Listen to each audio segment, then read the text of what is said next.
Welcome to the Banker Lamp. Please enjoy the video. You start by getting Ryujinx and the essential switch files ready.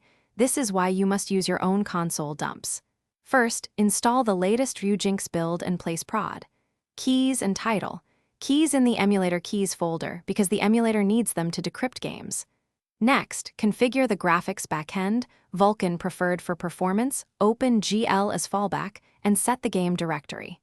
Once done, scan the directory so Ryujinx recognizes your NSP or XCI files and prepares to load game metadata.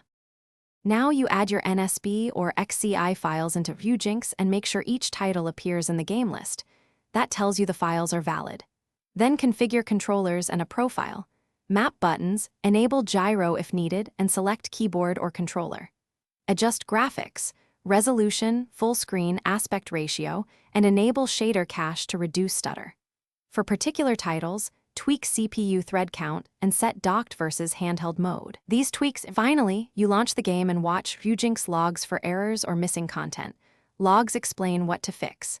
If a game needs an update or DLC, install the NSP from your dumps in the same way as the base game so content integrates properly.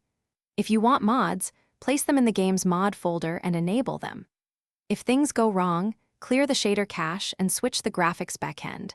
That often resolves crashes and severe stuttering without further changes. Thanks for watching. If this was helpful, leave a like and consider subscribing. See you next time.